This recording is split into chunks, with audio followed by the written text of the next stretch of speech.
السلام علیکم ورحمۃ اللہ وبرکاتہ۔ آج میں حضرت مولانا الیاس صاحب رحمۃ اللہ علیہ کی زندگی کے بارے میں کچھ چند باتیں آپ کو بتانے کی کوشش کروں گا۔ حضرت مولانا الیاس صاحب رحمۃ اللہ علیہ تبلیغ کے بانی ہیں۔ آپ 1303 ہجری میں قصبہ کاندھلا اور ضلع مظفر نگر یوپی میں پیدا ہوئے۔ آپ کے والد ماجد مولوی محمد اسماعیل صاحب رحمۃ اللہ علیہ اس زمانے میں دہلی کی بستی نظام الدین میں رہتے تھے۔ حافظ قرآن، عالم دین تھے، عابد و زاہد اور شب بیدار بزرگوں میں شامل تھے، رات جاگنے والے بزرگوں میں شامل تھے، یعنی عبادت میں عابد بھی تھے، زاہد بھی تھے، تقوی طہارت نہایت پاکیزگی والی زندگی یعنی تقوی طہارت میں، دین کی محنت میں انہوں نے زندگی گزاری ہے۔ حضرت مولوی اسماعیل رحمۃ اللہ علیہ مولانا الیاس صاحب رحمۃ اللہ علیہ کے والد صاحب، ذکر و عبادت ان کا خاص مشغلہ تھا اور کلام الہی کی تدریس اور ان کا مقصد حیات تھا، پڑھنے پڑھانے کا ان کا کام تھا۔ اور حضرت مولانا رشید احمد گنگوی رحمۃ اللہ علیہ سے خاص ان کا تعلق تھا۔ بڑے پائے کے بزرگ اللہ والے گزرے ہیں حضرت مولانا رشید احمد گنگوی رحمۃ اللہ علیہ۔ حضرت مولانا محمد الیاس صاحب رحمۃ اللہ علیہ نے حفظ قرآن کی دولت اپنے والد ماجد سے پائی اور فارسی اور عربی کی ابتدائی کتابیں بھی اپنے والد سے پڑھی۔ عالم کا پہلا کورس ہوتا ہے عربی اول، فارسی اور عربی اول، اپنے والد سے پڑھی۔ پھر ان کے بڑے بھائی مولانا محمد یحییٰ رحمۃ اللہ علیہ کاندھلوی رحمۃ اللہ علیہ انہیں اپنے ساتھ گنگوہ لے گئے۔ حضرت مولانا رشید احمد گنگوی رحمۃ اللہ علیہ کے یہاں یہ قصبہ ان دنوں حضرت گنگوی رحمۃ اللہ علیہ کے ذات عالی اور صفات کے سبب علماء و صلحاء کا مرکز تھا۔ اس وقت میں ایک مرکز بنا ہوا تھا کہ علماء اور صلحاء، نیک لوگ اور بڑے بڑے علماء وہاں پر تھے۔ ان کی خدمت میں سارے لوگ جایا کرتے تھے اور دین کی محنت کو لے کر آیا کرتے تھے، دین کی محنت کیا کرتے تھے اپنے اپنے علاقے میں، اپنے اپنے اعتبار سے۔ مولانا الیاس صاحب رحمۃ اللہ علیہ گنگو میں 8-9 سال رہے۔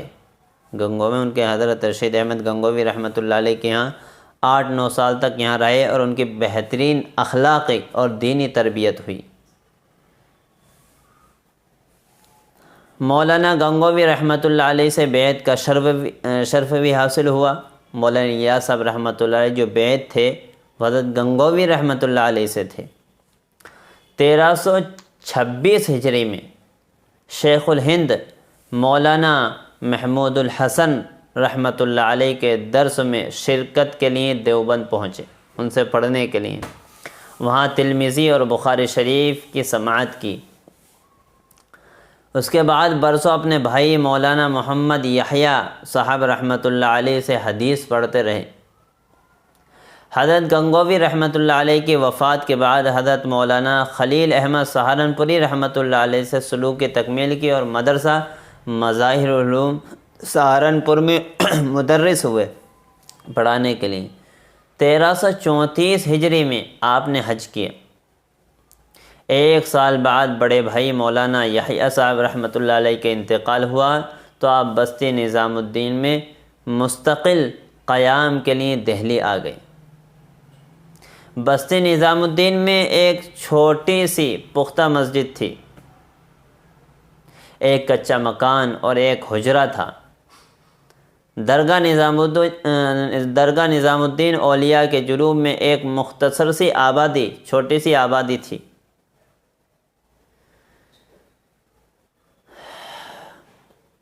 چند میواتی اور غیر میواتی طالب العلم آپ سے پڑھا کرتے تھے۔ طلباء کو چھوٹے بڑے سبق بڑی کاوش سے بڑے شوق سے پڑھایا کرتے تھے۔ درس حدیث بھی ہوتا تھا۔ آپ کا سب سے عظیم کارنامہ تبلیغ کی تحریک کا شروع کرنا تھا۔ اس کا آغاز میوات سے ہوا۔ یہاں کے لوگ برائے نام ہی مسلمان تھے۔ معاشرہ زیادہ ہندوؤں سے ملتا جلتا تھا۔ ان کی معاشرت جو تھی، ان کی زندگی زیادہ تر ہندوؤں سے ملا کرتی تھی۔ حضرت نے شب روز محنت کر کے اس علاقے میں بہت سے مکتب قائم کیے۔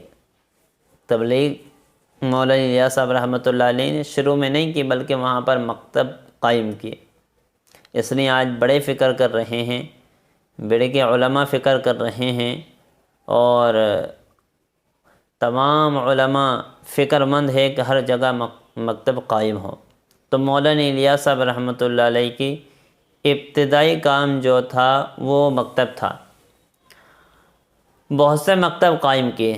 آہستہ آہستہ اصلاح اور تبلیغ کا کام پھیلنے اور اثر دکھانے لگا اس کے ذریعے سے، مکتب کے ذریعے سے۔ پھر آپ نے عمومی دعوت و تبلیغ کا منصوبہ بنایا، یہ عمومی کہ پورے عالم کا کیا ہوگا، اور تبلیغی گشت شروع کیے۔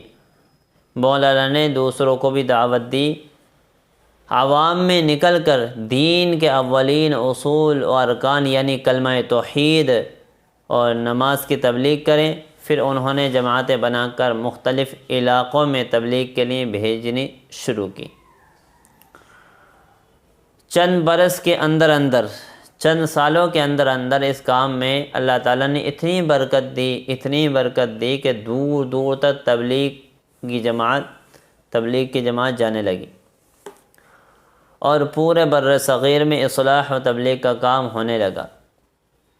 آپ نہایت متواضع تھے، نرم مزاج تھے، ضعیف کمزور تھے، علم و زہد و تقوی کے پیکر تھے۔ علم کے ساتھ تقوی اور طہارت اور نرمی اور ساری خصوصیت آپ کی تھی۔